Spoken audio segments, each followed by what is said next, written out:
Hey guys, it's a nice day out today, so I brought my passion fruit outside.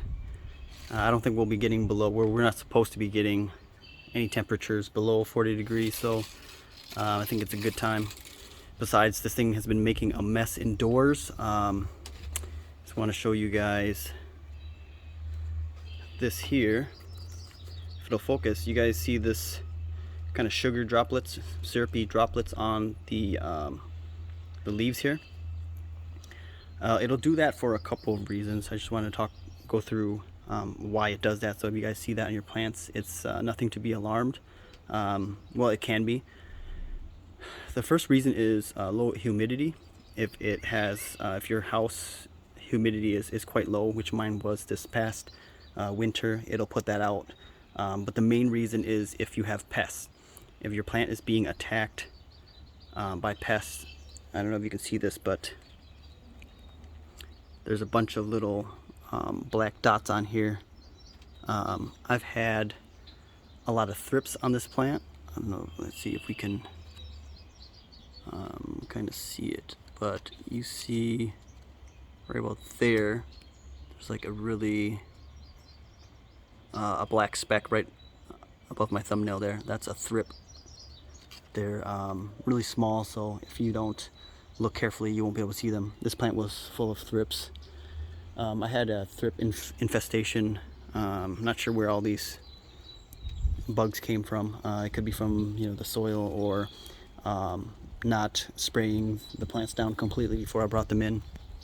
But when this plant gets attacked, it puts out these syrupy excretions. The reason they do that is because it's to attract ants. In nature, the ants would come up and they would consume these syrupy balls, globs that get excreted from the glands at the base of the leaf, and then also in between the armpits of the leaves. What the ants do is they get rewarded for protecting the plant. So the ants would come up and they would get rid of the pests. They would eat the aphids or the thrips or the mealybugs, and then they would be rewarded with these sugary drops, and that's why it's been putting out a ton.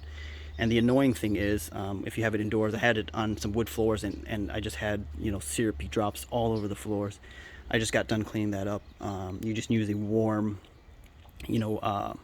wet rag, and you just got to keep wiping it until it dissolves the sugar on there. It took a lot of work, leaves falling off all over the place. So what we'll be doing today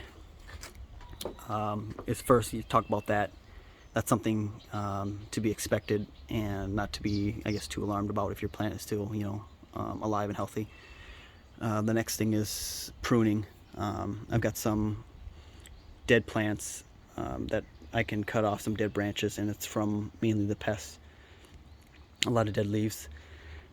With passion fruit, they're only, especially in containers, they don't live as long.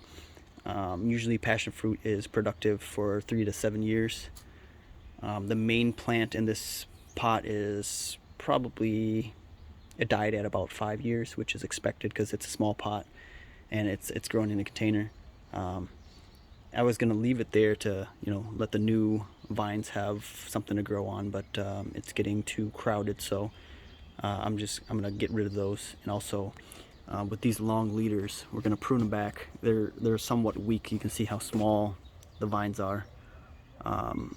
They're weak, so we're gonna want to prune them back to the main vine so that we can get stronger growth out of them. So let's get started with some of the pruning here.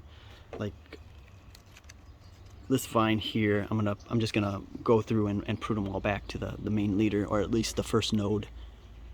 So for this one, I don't know if you can see it, I'm just gonna prune it back all the way to the main one.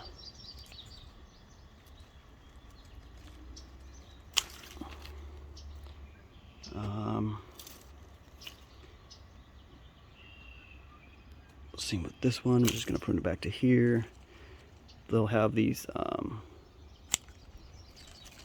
curly ties that you need to cut before they'll fall to the ground.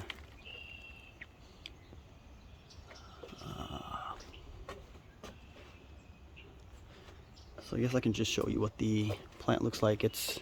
There's not much there, but you can see kind of the long stuff hanging off. I'm going to prune that quick, and then I'll come back and show you guys what that looks like. Alright, so I'm done pruning here. You can see all of the clippings. I could probably use those to make cuttings out of it, but I just really don't have the time right now, so I'm probably just going to trash these. You can see all of the dead stuff is removed except for the main vine of the first plant. I'm going to leave that and use it as a trellis for the other vines to grow on. But I've cleaned up the inside here, so sunlight can get through and it can branch out more from the inside. And all of the long runners that were hanging out, I cut all those off and cut them back to a strong node.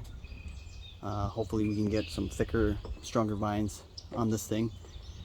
But that concludes the pruning. The last thing I have to do is bring this down and use a hose and kind of spray off all the thrips. And hopefully, the ants and whatnot can help kind of control those now. I'm not going to be spraying any insecticide or anything like that. I think just cold water, washing the plant down will do the trick. So I know I said I wasn't going to do any more passion fruit videos because I was going to get rid of the plant. I gave the plant to my aunt, and she was able to get flowers, but she wasn't able to get fruit, so she got bored of it and gave it back to me. So I guess it's here for another year. I will be getting rid of it this summer for sure. So these may be some of the last videos I make of passion fruit. But yeah, I think I will probably make a few more before this plant is sold. So stay tuned. This is what it looks like now. The care is pretty easy. I don't expect it to be growing much. If you only had this to care for and you had a south-facing window, you could get it to thrive year-round. But I just have so many plants and not enough time to care for all of them. So a lot of my plants have suffered this year compared to last year. Most of them have been dormant instead of thriving. But that's okay. I mean, the main idea, since you're living in Minnesota, or anyone who lives in a cold place, throughout the winter, you're just trying to keep your plant alive until you can bring it outside again. So I guess mission accomplished here. It's alive, and it was actually starting to flush out. So it's doing pretty well besides the thrip issue. I expect this thing to put out some flowers and a lot of fruit this year too. So stay tuned.